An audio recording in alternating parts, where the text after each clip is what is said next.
É uma alegria muito grande para nós estarmos com os irmãos nesta noite.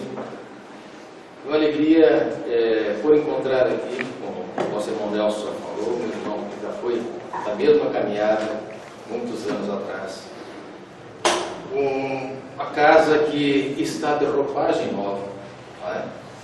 A casa que acolheu o nosso filho, o Eduardo, que acabou de fazer a leitura do Evangelho, está aqui estudando. O senhor Nelson começou estudando lá em Florianópolis, ele começa estudando aqui.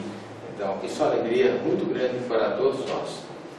Queridos irmãos, nós trouxemos um tema, nós oferecemos algumas sugestões da casa e a casa elegeu esse tema. É um tema muito atual, não para o Rio Grande do Sul, não para Santa Catarina, não para o Brasil, mas para o mundo inteiro. O mundo inteiro está, de certa forma, um pouco assustado com o que vem acontecendo do ponto de vista de violência e de criminalidade. Ontem mesmo, numa cidade da Flórida, lá nos Estados Unidos, cidade de 30 e poucos mil habitantes, um ex-aluno de um colégio entra no colégio e atira, mais de 20 pessoas feridas, várias pessoas mortas, né? Então, que explicação nós temos para isso, né? E a figura inicial que nós trouxemos para provocar um pouco a curiosidade com um texto do Evangelho, ela tem muita razão de ser. Primeiro está lá no Evangelho, no capítulo 11, item 14, deveis, é uma advertência, não é uma sugestão, não. Deveis, uma advertência, deveis amar os desgraçados, os criminosos, como criaturas que são de Deus, as quais o perdão e a misericórdia serão concedidos se arrependerem. É tanto o vosso próximo, o criminoso, como o melhor dos homens. E a figura ela tem muita importância para nós refletirmos um pouquinho. Quem é o criminoso para nós? E quem é o melhor dos homens para nós? Via de regra, aos olhos comuns, se vemos alguém meio esfarrapado, meio em frangalhos, nós já passamos um pouquinho de lado. Se alguém cometeu um crime na região, ninguém viu o autor, e sai correndo pela rua e encontra alguém, principalmente de cor mais escura, mal trajado, nunca vamos imaginar que pudesse ser alguém engravatado, né?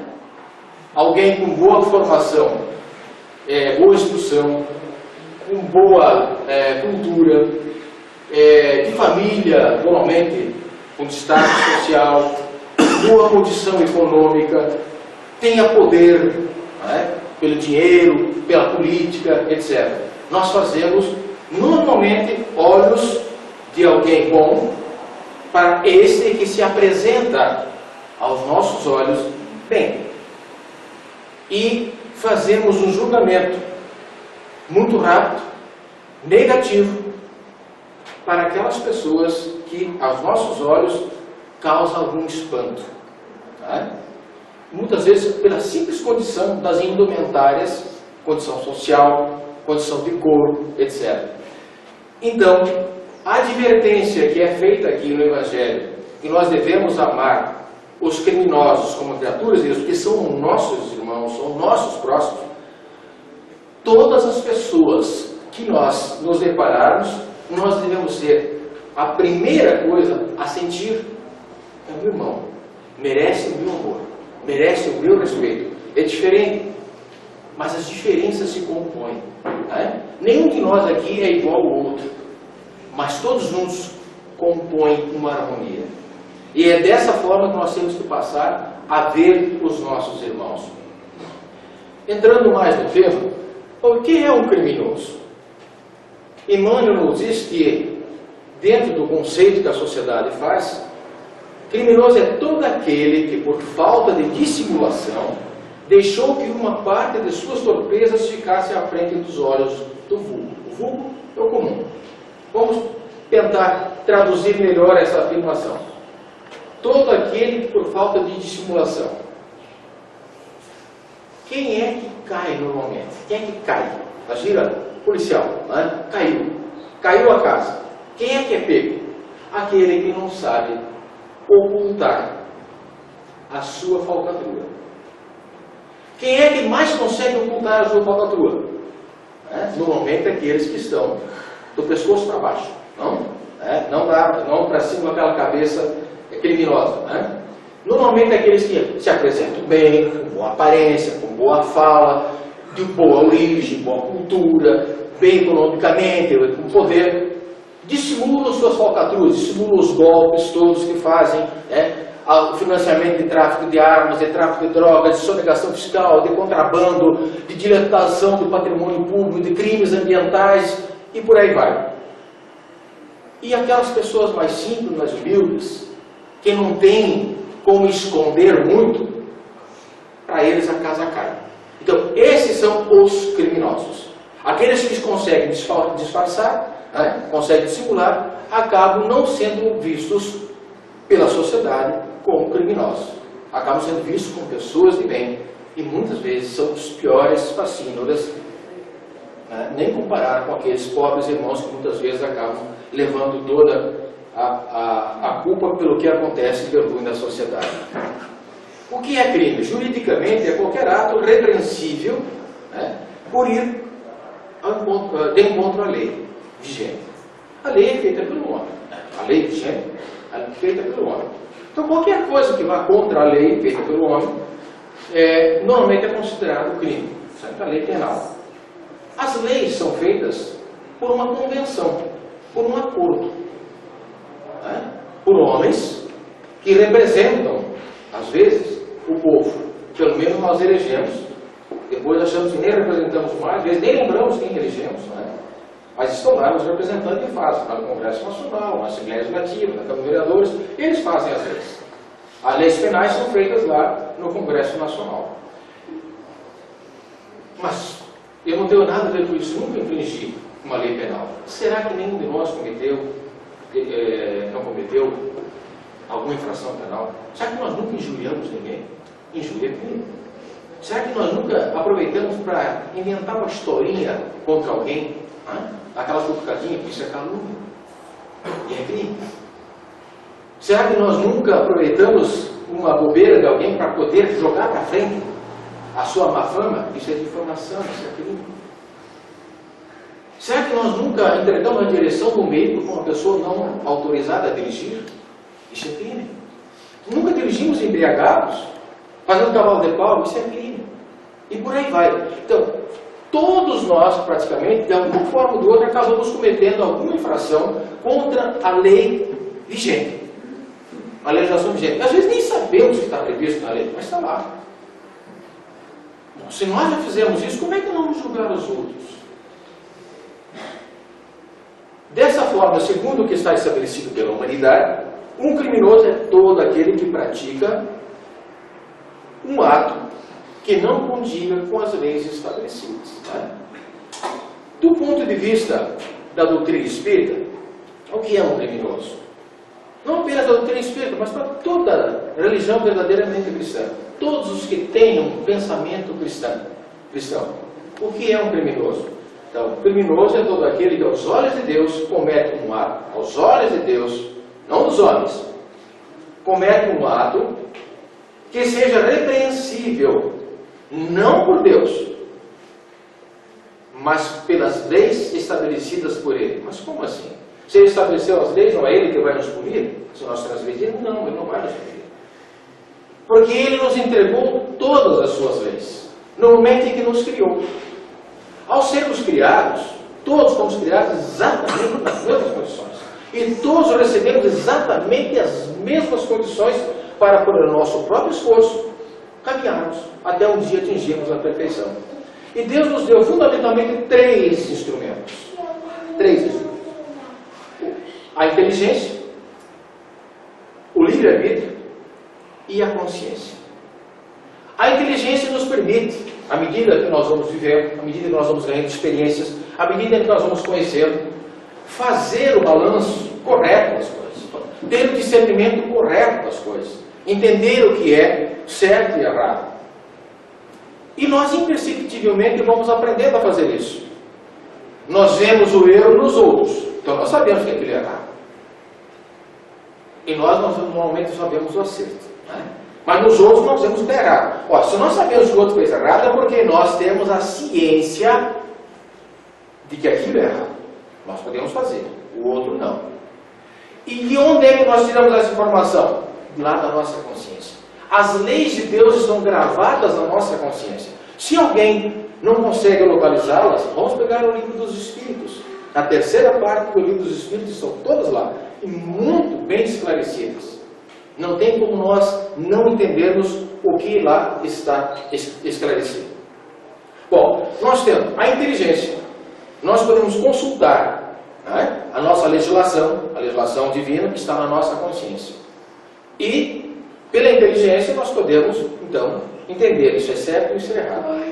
E aí nós temos o terceiro instrumento, que é a liberdade de escolha, o nosso livre-arbítrio. E decidirmos, então, sabendo o que é certo e errado, nós decidimos o que fazer. Se fazemos certo ou se fazemos errado. Se nós decidirmos fazer certo, ótimo. Agrada a nós e fundamentalmente a Deus. Se nós fizermos errado, desagrada a nós. E desagradando a nós, desagrada também a Deus. Quando desagrada a nós, olha lá embaixo, o homem é o seu próprio algoz. Porque nos coloca, quando nós fazemos errado, o primeiro a sofrer as consequências somos nós. Eu errei, eu vou pagar o rabo. Eu sou o primeiro a sofrer as consequências. Por quê? Porque eu vou ter que passar por um arrependimento. Eu vou ter que passar por uma expiação, significa o quê? Eu vou ter que passar pelo sofrimento que eu causei e vou ter que reparar. E como é que eu faço isso? Como juiz de mim próprio. A minha própria consciência vai lá, vai apurar a contabilidade de débito e crédito e vai ver que eu tenho ali vários débitos. E esses débitos vão ter que ser acertados. Então eu vou pedir a possibilidade a Deus Pai, através da espiritualidade maior, que me dê a oportunidade de novas existências para passar por novas tentações, por novas provações, para ver se eu suporto as provocações da vida e supero essas provocações para que eu possa andar rumo ao caminho evolutivo. E muitos de nós fracassamos. Então, muitos de nós que estamos aqui hoje, envolvidos nessa situação, nessa balbúrdia que está a humanidade, estamos aqui porque pedimos a oportunidade de estarmos nesse meio, nesse momento de transição planetária, para ajudarmos a dar o equilíbrio ao planeta. Nós somos o nosso próprio algoz e o nosso próprio juiz. Pelo nosso julgamento, em face dos erros que nós praticamos contra nós mesmos e contra a humanidade, estamos aqui nesse panorama que o mundo hoje nos apresenta. Diante disso, é muito certo que nós devemos perdoar o criminoso. Né? Por quê? Porque nós cometemos os nossos erros também. Então, o criminoso é um irmão nosso, é um irmão em Deus, que é o Pai de todos nós. Não importa se ele é meu irmão de sangue, se eu o conheço ou não o conheço. Ele pode ser um próximo, muito próximo meu, ou um próximo muito distante. Vai ser sempre meu irmão. Porque filhos do mesmo Pai. Todos merecem indulgência. Por quê? Quando eu erro, eu também mereço indulgência. Como eu gostaria que em todos os meus erros houvesse a indulgência daqueles contra quem eu errei. Isso, todos nós vamos ter exatamente essa concepção. E o amor. O amor. O reconhecimento de todos aqueles que podem ter sofrido com os nossos erros. Reconhecer em nós um irmão e dizer: nós te amamos e nós vamos praticar a caridade do perdão. Então todos nós, todos aqueles que erram, todos os criminosos são dignos e precisam da nossa indulgência, do nosso amor e da nossa caridade pelo perdão. Como nós todos precisamos e merecemos. Não é assim que nós dizemos no Pai Nosso? Há pouco o nosso irmão Nelson rezou a nós o Pai Nosso, nós não acompanhamos. E o que é que nós dizemos no Pai Nosso? Perdoai as nossas dívidas, assim como nós perdoamos os nossos devedores. Ou seja, Pai, vou condicionar o perdão que eu preciso de você. Quando eu conseguir perdoar aquele que me ofendeu, me perdoe também pelas ofensas que eu cometi. É isso que nós dizemos. Não adianta nós bancarmos o papagaio, repetirmos isso sem entendermos o que nós estamos dizendo. Então nós precisamos dar o perdão para ter o perdão. Porque quem ama só quer para si, para os outros, aliás, só quer para os outros aquilo que quer para si. Ora, eu quero para mim o perdão, então eu dou o perdão também para os outros. Eu tenho que aprender a perdoar. E quando é que nós vamos perdoar? Sempre. Mas em qualquer circunstância, sim. Kardec até faz uma pergunta interessante. Na 784, do Livro dos Espíritos, ele pede assim para a espiritualidade maior. Não parece que pelo menos do ponto de vista moral, o homem, em vez de avançar, caminha aos recursos, e todos nós aqui já colocamos a cabeça ali fora. Não é? Não parece mesmo? Nós estamos vivendo uma balbúrdia. A imoralidade, a falta de ética está solta. E a resposta, não, engana-te. Observa bem o conjunto e verás que o homem se adianta, pois que melhor compreende o que é o mal, e vai dia a dia reprimindo os abusos. Faz-se mistério que o mal chega ao excesso para tornar compreensível a necessidade do bem e das reformas. Todos os dias nós vemos o mal. Se nós ligarmos na televisão logo pela manhã, o sangue escorre, né? Cada vez que nós ligarmos vai escorrer sangue. Se nós deixarmos a nossa criançada vendo televisão, tem alguns programas que vão ensiná-los a fazer isso também, a ficarem sensíveis ao mal.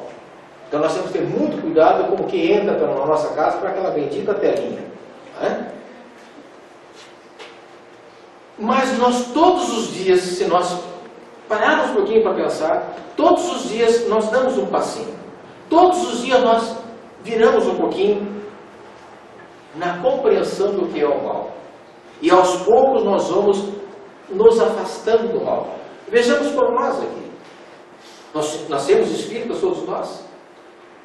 Todos nós nascemos com a compreensão que nós temos hoje. Qual era a compreensão que nós tínhamos acerca de amar o próximo? Até 10 anos atrás, 20 anos atrás. E hoje? Por que está acontecendo isso tudo então? Na resposta, faz-se mistério que o mal chega ao excesso para tornar compreensível a necessidade do bem e das reformas. Não existe possibilidade, e até se diz, a doutrina diz assim, quem vem para a doutrina espírita vem, alguns pelo amor, mas principalmente pela dor. Né? Se não vem pelo amor, vem pela dor. Quando a água está aqui, nós aprendemos a nadar. Né? Nós damos um jeitinho de escapar da água. O que é que nos traz a doutrina espírita? Nós precisamos resolver, encontrar algumas respostas para a vida. E ela nos dá essas respostas. E aqui, nessa colocação, ela nos mostra que o que está acontecendo hoje, exatamente isso, nós estamos chegando no fundo do poço. Aliás, chegamos no fundo do poço. Nós estamos agora retirando a lama da água. Nós estamos remexendo na lama que estava no fundo do poço. A água está bem suja. A água está bem suja. A sociedade está numa alucinação. Mas é necessário que continue se mexendo nessa lama, se removendo essa lama. E que a água continue a nascer. Como nós estamos fazendo aqui, buscando a nossa melhoria espiritual. E que nós possamos levar essa melhoria para dentro dos nossos lares, para junto dos nossos irmãos, dos nossos próximos. E que possamos espalhar o ensinamento que a gente recebe, o aprendizado que a gente tem da doutrina. Essa é a água limpa que nós vamos levando para substituir a lama que aos poucos vai sendo retirada. E Deus, nosso Pai, permite que ela seja retirada naturalmente. Daqui a 20, 30 anos, nós não estaremos mais nessa situação desastrosa como está agora. As crianças que estão aqui, os jovens que estão aqui, vão ter um planeta melhor. Não é? Os mais velhos, nós certamente não alcançaremos, mas nós fazemos parte do processo de limpeza do poço. A lama estava tomando conta. Foi necessário que chegasse ao excesso, para que nós começássemos a compreender a necessidade de fazer as reformas. É isso que nos responde a espiritualidade, é essa a indagação do Kardec. Então, tudo isso que está acontecendo ao nosso redor tem uma razão de ser. Mas por que eu tenho que estar aqui? Não podia estar num país melhor? Não. Eu pedi para estar aqui. Lembra? Eu cometi erros no passado. A minha consciência, quando foi consultada lá nas leis de Deus, ela apontou que eu tinha necessidade de voltar para esse meio. Porque era aqui, nesse palco, nesse teatro, que eu compunha a peça. Eu faço parte da peça do teatro. Então eu tenho que representar aqui dentro. Tenho que cumprir a minha parte aqui dentro. Todos nós nascemos no lugar certo, na hora certa, entre as pessoas certas. Ninguém tem um lugar errado. E cada um de nós tem uma razão de ser por estar aqui. Mas perdoar mesmo diante da perversidade? Sim. A caridade em relação aos criminosos é imperativo para nós, pois são nossos irmãos, filhos de Deus, a quem Ele, como vimos lá no início, dará o seu perdão, a sua misericórdia, tão logo se arrependam. Dará novas oportunidades de reparação e aperfeiçoamento, como Ele dá incessantemente para nós. Se nós parássemos um pouquinho ao final do dia, fizéssemos o exame de consciência que Santo Agostinho recomenda que façamos, para nos conhecermos melhor, o autoconhecimento é fundamental. Nós precisamos saber quem nós somos.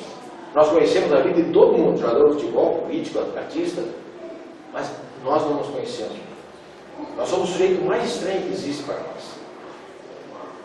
Então nós precisamos fazer esse exame de consciência ao final do dia. O que é que eu fiz de certo, o que é que eu fiz de errado? Meu Deus, pisei na bola aqui, amanhã tem que dar uma consertada. Ótimo, isso aqui eu acertei, amanhã eu vou incrementar, vou fazer mais ainda para que me melhore. E é assim, é na prática reiterada do bem que nós vamos nos melhorando. É o contrário do que se faz para aprender a fumar. Né? Mas na prática reiterada do uso do cigarro, que nós viciamos no cigarro, usa a mesma receita, só que com um ingrediente diferente. Façamos a prática reiterada do bem que nós vamos nos melhorar. É isso que nós precisamos fazer. Então, nós precisamos todos os dias da misericórdia divina. E às vezes, muitas vezes por dia. Né? Quantas vezes por dia, né? Meu Deus. E lá está Deus nos atendendo. Sempre para nos atender. Muitas vezes nós não percebemos, mas Ele nos atende. Ele nos dá a condição para que nós possamos reagir. Ele não vai dar de presente de mão beijada tudo para nós.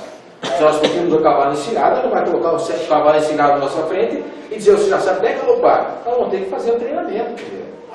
Nós vamos ter que fazer equitação, vamos ter que aprender a galopar. E quando o cavalo encilhado estiver na nossa frente, nós podemos montar e sair tranquilos. Então as oportunidades chegarão, mas nós temos que nos preparar para as oportunidades. Nós temos que fazer a nossa parte e Deus fará a sua em relação a nós. O amor de Deus é sempre absoluto e imutável. Exemplos disso Jesus nos deixou nessas 6 parábolas. Por exemplo, da ovelha perdida, dos trabalhadores da última hora, do filho pródigo. A ovelha perdida, todos nós lembramos. Nós somos uma ovelha perdida várias vezes por dia. Todos os dias nós viramos uma ovelha perdida. Quando menos se espera, nós estamos enfiados no meio de um espinheiro. E aí temos que ir saindo, mas Deus está nos oportunizando as ferramentas para nos livrarmos do espinho, está nos estendendo a mão para que nós prossigamos a caminhada, nos reunamos novamente ao seu rebanho. A ovelha perdida é aquele que comete os erros, transgride a lei de Deus. Trabalhadores da última hora, somos todos nós, ai que maravilha, então nós somos escolhidos por Deus. Nós sempre fomos escolhidos por Deus. Há cerca de 12 mil anos atrás, já existem registros na antiga China, já se falava naquela expressão tão usada por Jesus, foi muito usada também por Sócrates, e antes de Sócrates também foi usada na Grécia, e usamos há pouco, só façais a teu irmão aquilo que quereis que façam a vós. Há cerca de 12 mil anos atrás, isso já era ensinado na antiga China. E nós continuamos a não fazer. Né? E nós somos os trabalhadores da última hora por isso. Porque Deus está nos dando de novo a oportunidade. Há 12 mil anos no mínimo, nós estamos aprendendo isso e não conseguimos praticar.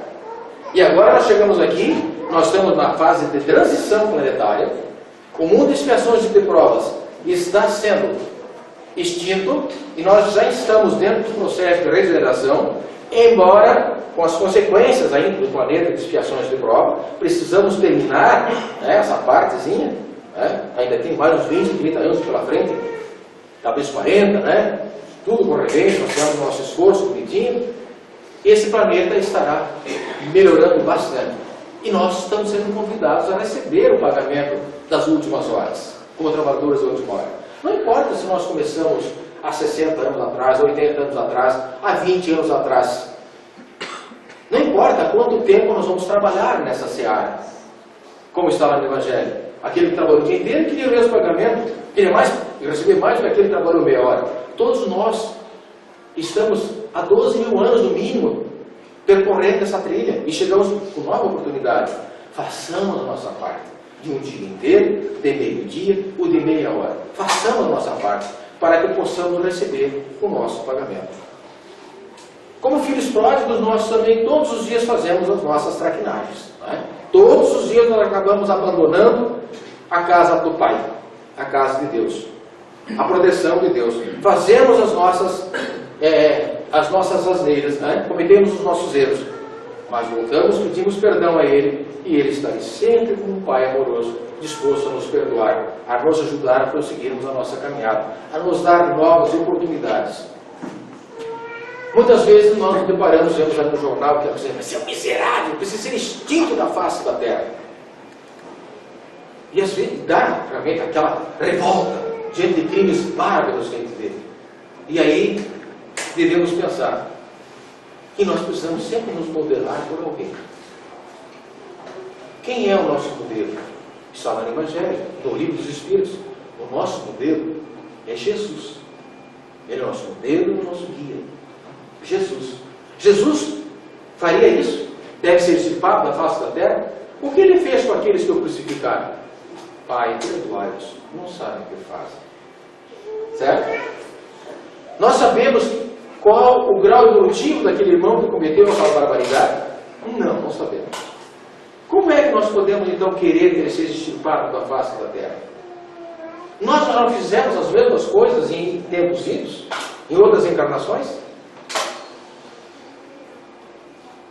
Ser caridoso com os criminosos é pensar neles. Pensar neles como irmãos nossos. Pensar com piedade.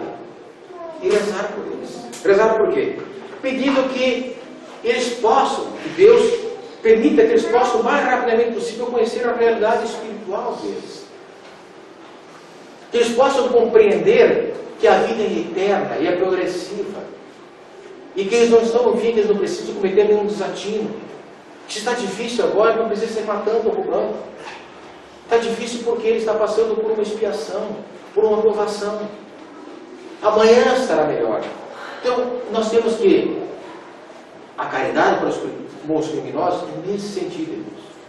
Nós temos que sentir aqui dentro de nós aquele desejo de perdoá-los, aquela pena, piedade daqueles irmãos ignorantes que vão sofrer muito, ao invés de dizer que vai ser extirpado da face da terra, dizemos lá dentro da nossa alma, dizer assim, meu Deus, pobre irmão, por quanto sofrimento ainda irá passar? Não se deve esquecer nunca que os homens são julgados pelas leis divinas exatamente como julgam os outros. Esse é o grande código de ouro da humanidade. Julgue como quer ser julgado. Da mesma maneira que julgar, é você julgado. Perdoai as nossas dívidas como eu vou perdoar aqueles que me devem. Quem é o criminoso? Aquele de nós que foi encontrado em erro. Né? Lembra da mulher adúltera? Ela foi encontrada em erro. Todo mundo inocente. Pegou a mulher adúltera e foi levar para Jesus, que queriam testá-la também, né? Está aqui, foi pega em erro. Ela precisa ser lapidada. Lapidada era morrer por apedrejamento. Mas o adúltero certamente estava lá no meio para jogar as pedras. Ele não estava lá para ser julgado. E certamente ali, naquela turma, 99% tinham cometido os mesmos erros, ou muito mais que aquela irmã. E o que é que Jesus diz a eles? Não, tudo bem, vão à frente. Pode tirar a primeira pedra que ele não tiver na cara. Quantas pedras foram atiradas contra ela? Ela era criminosa. Ela foi bem flagrante. Os que não foram bem flagrantes não eram criminosos. Então, o nosso julgamento em relação aos criminosos, sempre, aqueles que nós carimbamos como criminosos, deve ser muito cauteloso, porque nós estamos julgando irmãos nossos, que podem amanhã vir estar na nossa família. Pode ser o meu filho amanhã, o meu pai amanhã, o meu irmão amanhã, a minha mãe amanhã, o meu neto, o meu avô, que pode ter sido no meu passado. Perdoar os criminosos não é livrá-los das consequências dos seus atos. Veja bem, não é livrar das consequências dos atos, porque ele não se livra das consequências. Se as leis humanas livraram, as leis de Deus que estão gravadas lá na sua consciência não o livrarão. O que nós precisamos fazer é rezar por eles, para que sejam amenizadas as consequências desses atos, para que possam ter a compreensão, o arrependimento e se propor a reparação o mais retamente possível. E no processo evolutivo, a responsabilidade dos meus atos são proporcionais ao conhecimento que eu tenho. Se eu conheço mais, eu tenho mais responsabilidade. Se eu conheço menos, eu tenho menos responsabilidade. Vamos imaginar um exemplo assim, aquele irmão, aquela irmã, que aprendeu a fazer um chazinho para determinadas doenças corriqueiras. E então alguém está com uma gripe, ele vai lá, tira uns verdinhos lá no quintal, faz um chazinho, mas amanhã resolve estudar medicina. E se for uma médica? Aí chega alguém com a mesma doença, que tinha lá, não vai lá fazer ainda, ou ele já vai dar um remédio mais adequado. A responsabilidade daquele que só sabia fazer o chazinho, em relação àquela doença, aquele irmão, é desse tamanho, frente à responsabilidade dele depois, quando adquiriu o conhecimento e passou a ser o médico. Então, o nosso grau de conhecimento daquilo que é certo, daquilo que é errado, e todos nós temos um bom conhecimento disso, mostra qual é o grau de responsabilidade que nós temos pelos erros que nós praticamos. E não perdoar e crucificar os outros pelos seus erros é um grave erro. Para ilustrar, nós temos uma história. Kardec, durante o sono físico, ele entrou em desdobramento, imediatamente foi levado por um espírito superior para uma região trevosa. Lá encontrou soluços, aflições, era cólera, blasfêmias, era um desespero, era um horror. E ele ficou atônito com aquilo e inquiriu desse espírito superior: estão aqui os crucificadores de Jesus? E a resposta é: nenhum deles. Conquanto responsáveis, desconheciam na essência o mal que praticavam. O próprio mestre auxiliou-os a se desembaraçarem do remorso, conseguindo-lhes abençoadas reencarnações em que se resgataram perante a lei. Jesus perdoa todos os seus crucificadores já na cruz. E ele os conduziu. Nenhum deles mais está entre nós, de salvo algum que possa estar nos ajudando.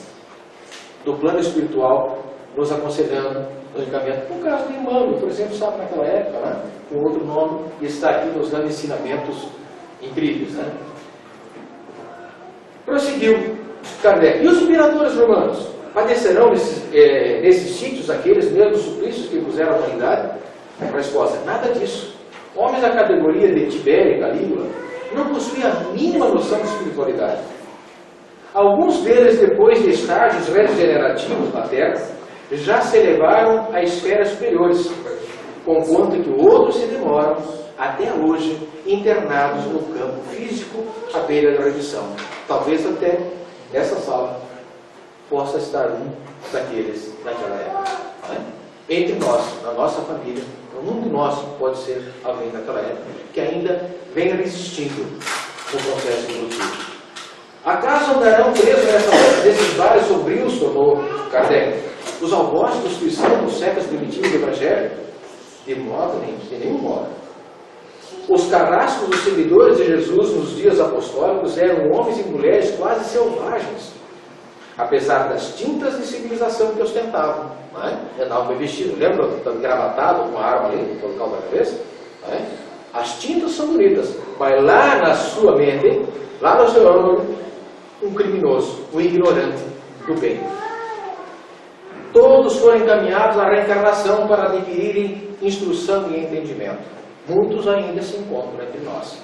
Muitos de nós possivelmente estivemos lá, naquele palco, não como vítimas, mas como algozes.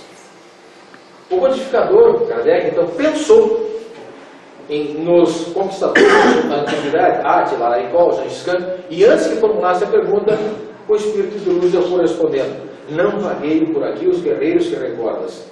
Eles nada sabiam das realidades do Espírito, e por isso recolheram piedoso amparo, dirigidos para o renascimento carnal, entrando em lides expiatórias conforme os débitos contraídos.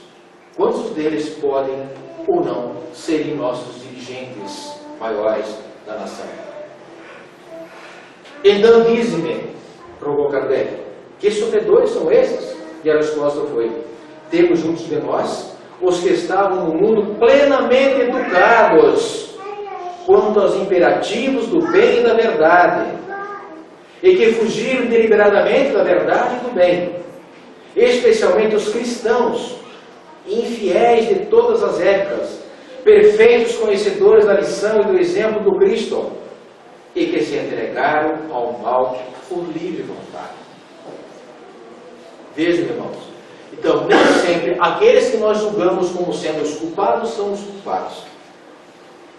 A maioria das vezes aqueles que nós julgamos como os grandes fascínoras, os grandes criminosos, são espíritos jovens ainda, ignorantes do bem, e que estão aqui no nosso meio para começarem a aprender o que é o bem. E nós os julgamos, nós não lhes damos a oportunidade que eles precisam ter para a senda evolutiva. E então nós nos colocamos na posição daqueles cristãos ali que erraram muito e vão para os vales do umbral ao desencarnar. A presença então de grandes criminosos na Terra é possível e necessária, porque nós falamos há pouco, estamos no mundo de expiação de provas que ainda continua com essas consequências expiatórias de provações. Nós iniciamos lá, estamos nesse processo, ajudando ou atrapalhando o processo de transição.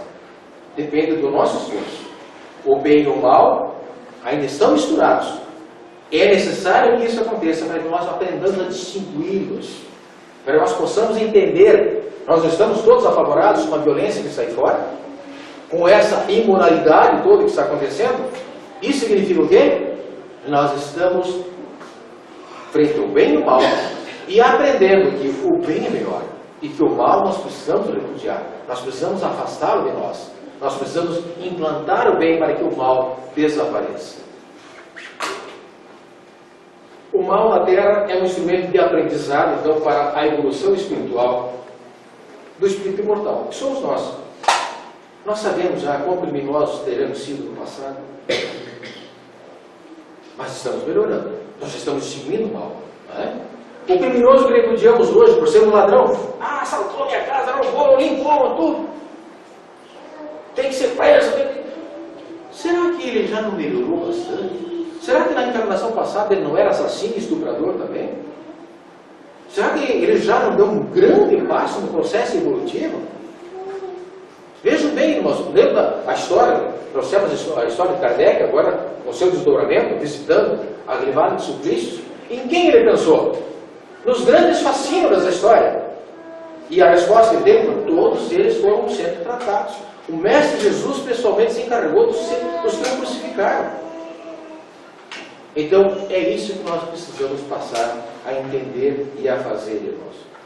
É possível ajudar a recuperação do criminoso? Sim, não sei se aqui tem a UEP. A EUP, aliás. A EUP é uma organização que existe na capital, onde tem prisões maiores, é de voluntários espíritas E hoje há outras seitas, outros órgãos religiosos ou se reunindo também, e eles fazem um estudo primeiro, se preparam, e vão nos presídios para conversar com presos, vão lá para acolhê-los, dar um abraço, carinho, dar atenção, vão lá para consolar, vão lá para esclarecer, mostrar que não está tudo perdido. Fiz comigo com ele, mas daí? Nós temos tanto para fazer pela frente ainda. E essa organização, ela existe, se houver interesse, eventualmente, da casa, a URI, o local deve saber bem, porque em Florianópolis, por exemplo, é a URI que coordena o trabalho. É um trabalho muito bom que pode ser feito aqui, junto aos presos, né, junto aos encarcerados da região. Até quando haverá o crime na terra? Quando a lei do amor imperar na terra, não haverá mais necessidade da mescla do bem e do mal. O crime desaparecerá. Então depende do nosso esforço, de todos nós. Nós temos que eliminar todas as propensões criminosas, todas as propensões de erro em nós. Vamos conseguir agora? Não vamos. Mas vamos fazendo o trabalho. À medida que nós nos melhoramos, nós vamos contagiando ao nosso redor com o bem. Nós vamos espalhando o bem ao nosso redor. E assim, quando todos os espíritos que se elevarem, que melhorarem, vão continuar reencarnando aqui na Terra, já no planeta regenerado. E todos aqueles que não fizerem isso vão para onde? Para planetas inferiores, para mundos inferiores. Começar lá no meio de silvícolas, né? Aprendendo a fazer a roda lá ainda, né? Descobrir o fogo, lá nas cavernas. Começar todo o processo para ajudar o processo de evolução de uma nova humanidade, como aconteceu aqui entre nós. Se nós aprendemos a desenvolver o amor entre nós teremos o que Pedro nos diz: o amor cobre a multidão de pecados. O amor é que pode cobrir a multidão de pecados nossos e da humanidade toda. O amor desenvolvido em nós nos livrará do pecado e nos ajudará a livrar a humanidade desse pecado, do mal, né? Dessa criminalidade, dessa imoralidade, dessa indecência que hoje também é na humanidade. Como sabemos que o planeta Terra está em transição, né? Está acontecendo a transição, nós precisamos saber. Nós gostaríamos de continuar reencarnando na Terra bem melhor daqui 50, 60, 100 anos. Vamos reencarnar daqui 100 anos, mas depois podemos voltar aqui ao planeta Vênus, que melhorou tudo.